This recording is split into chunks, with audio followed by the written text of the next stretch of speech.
Covid संक्रमण से ग्रसित सभी मरीजों के शीघ्र स्वास्थ्य लाभ के लिए प्रदेश आयुष विभाग द्वारा चलाई गई योजना आयुष घर द्वार द्वितीय चरण का राजधानी शिमला स्थित प्रदेश सचिवालय से विधिवत शुभारंभ किया गया। आर्ट ऑफ लिविंग योग भारती और अन्य संस्थाओं के सहयोग से चलाई जा रही इस योजना के दूसरे चरण को सफल बनाने को लेकर स्वास्थ्य मंत्री डॉक्टर राजीव सैजल ने विभाग के सभी अधिकारियों से कर्मठता से काम करने की अपील की। योजना के अंतर्गत कोविड संक्रमण से ग्रसित मरीजों को योग और अन्य आयुर्वेद माध्यमों से मानसिक व शारीरिक रूप से सशक्त करके जल्द से जल्द ठीक करने का प्रयास किया जा रहा है। इस दौरान स्वास्थ्य मंत्री डॉक्टर राजीव सैजल ने वर्चुअल माध्यम से कोविड संक्रमण से उभर चुके रोगियों से बातचीत करके उनका कुशल क्षेम जाना।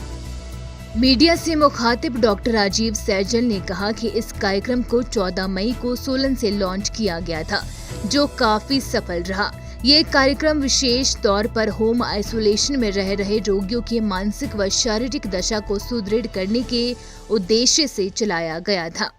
कार्यक्रम के और हमारा ये लक्ष्य है कि तकरीबन जो है 35-40 हजार लोगों को कल्पना कुछ भी की जा सकती है। कितने लोग मिल सकते हैं? अधिकतम लोगों को जोड़ने का प्रयास करें। और ये मैं आपसे शेयर करना चाहता हूं मीडिया के अपने सभी बंधुओं से, पूरे भारतवर्ष में ये आयुष विभाग का अपनी तरह का एकमात्र कार्यक्रम है पूरे देश में जो कोविड काल में जो है हिमाचल प्रदेश में चलाया गया। अब इससे प्रेरणा पाकर के मुझे लगता है अन्य प्रदेश भी जो है इस प्रकार के कार्यक्रम करेंगे। होम आइसोलेशन में रह रहे लोग, उनका सहारा, उनका संबल बन करके खड़ा होना, उनके साथ खड़ा होना, उनको ये एहसास कराना कि नहीं भाई हम आपके साथ हैं, हम आपको इस पीड़ा की घड़ी से हम बाहर निकालने के लिए अपने हाथ का सहारा हम आपको दे रहे हैं, और उनके आत्मविश्वास को जो है वो कायम रखना। और इसका जो दूसरा चरण है उसके पीछे जो उद्देश्य निहित है इसमें वो ये है, देखिए आयुर्वेद जो है ये हमारी प्राचीन चिकित्सा पद्धति है, वैज्ञानिक चिकित्सा पद्धति है, और पूरा विश्व आज आयुर्वेद की तरफ जो है वो देख रहा है, आशा की नजरें लगाए। पूरा विश्व जो है हर देश जो है वो समझना चाहता है कि आयुर्वेद का जो है ये आयुर्वेद है क्या, और किस प्रकार से हम आयुर्वेद को अपने अपने देश में, और जितना काम हमारे देश में हो रहा है अन्य देशों में भी जो है आयुर्वेद के ऊपर शोध हो रहा है, काम हो रहा है, वो सीखना चाहते हैं, वो जानना चाहते हैं। आयुर्वेद में लोगों के विश्वास को कायम करना। अब न सिर्फ दूसरे चरण के अंदर जो है न सिर्फ वो लोग जुड़ेंगे जो कोरोना संक्रमित हैं, बल्कि सामान्य लोगों को भी हम इस कार्यक्रम से जोड़ने का हम प्रयास करेंगे, और एक ये स्थायी कार्यक्रम आयुष विभाग का जो है वो बन जाएगा, स्थायी कार्यक्रम बन जाएगा। सामान्य स्वस्थ लोगों को भी जोड़ेंगे, छोटे बच्चों को भी जोड़ेंगे, हमारी युवा पीढ़ी जो है वो सबल हो, सक्षम हो, योग से जुड़ी हो, संस्कारवान हो, और जब वो जिम्मेदार पदों पर जाएं, पढ़ें, उनकी पढ़ाई लिखाई अच्छी हो, उनकी सोचने समझने की क्षमता हो। प्राणायाम में इतनी शक्ति है कि व्यक्ति की जब अपनी हम लंग्स की कैपेसिटी का 100% जब हम यूज करते हैं तो फिर उसका हमारे विचारों के ऊपर जो है जबरदस्त प्रभाव होता है। हमारी कल्पना शक्ति जो है वो बढ़ती है, हमारी इच्छा शक्ति जो है विल पावर, उसमें जो है बहुत ट्रेमेंडस इंप्रूवमेंट जो है वो आती है। तो निश्चित तौर से वो पढ़ाई में भी अच्छे होंगे, और जब भी किसी पद के ऊपर जाएंगे तो सकारात्मक सोच वाले होंगे, देश प्रेम करने वाले होंगे, देश की संस्कृति से प्यार रखने वाले होंगे, इस देश को आगे ले जाने की सोच रखने वाले होंगे।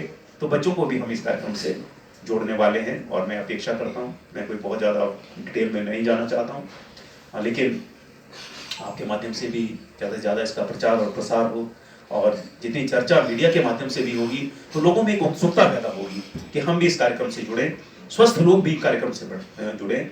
जैसा कि ज्वाइंट डायरेक्टर राखी ने कहा, मैं इनकी टीम को भी बहुत बधाई देना चाहता हूँ। यही सभागार में बैठे हैं 4-5 हमारे डॉक्टर्स की टीम है, जिन्होंने पूरे स्टेट का जो है ये सुचारू चले, शिमला से बैठ करके जिन्होंने जो है इसको जो है वो कोऑर्डिनेट किया है, मैं उनको बधाई देना चाहता हूँ। कि ये ग्रामीण स्तर तक इसके बारे में लोगों को मालूम हो और लोग जुड़ें, उसके लिए विभाग किस तरीके से काम करेगा? बिल्कुल, इसमें देखिए मैंने आपको बताया कि लक्ष्य था 1000 व्हाट्सएप ग्रुप्स बना, लेकिन व्हाट्सएप ग्रुप्स बने 1035। अब इसमें वृद्धि की हम जो है बात कर सकते हैं, और मैं विभाग से पूछ रहा था कि आगे जो संख्या है वो हमारी कितनी जुड़ेगी 21 जून को, वो कह रहे थे संख्या जो ज़्यादा हो सकती है। तो मैं एक अनुमान के तौर पर मैं ये कह सकता हूँ 50,000 से के करीब लोगों को जोड़ने का हम प्रयास जो है उस दिन हम करेंगे। 30,000 लोगों को जोड़ने का टारगेट था और वास्तव में जो है वो 30,142 लोग जो जुड़े हैं। 37,000 सेशंस हुए हैं योग और प्राणायाम के, भजन संध्या इत्यादि सब उसमें शामिल है और तकरीबन 3 लाख लोगों ने उसमें पार्टिसिपेट किया है अलग अलग समय में। 3 लाख लोगों ने, ये अपने आप में अभूतपूर्व सफलता जो हमने भी कल्पना नहीं की थी कि ये कार्यक्रम इतने बड़े स्तर के हो। जब हम 14 मई को हमने इसका शुभारंभ हमने इसको लॉन्च किया था सोलन से, तो मैंने भी नहीं सोचा था कि ये कार्यक्रम इतना ज़्यादा सफल हो जाएगा। पर इसको हम ईश्वर कृपा बोल सकते हैं और आयुष विभाग के हमारे लोगों की हम मेहनत कह सकते हैं, आर्ट ऑफ लिविंग के हमारे वॉलंटियर्स की हम मेहनत कह सकते हैं कि आशातीत सफलता जो है इस कार्यक्रम में हासिल की। ठीक है सर, थैंक यू।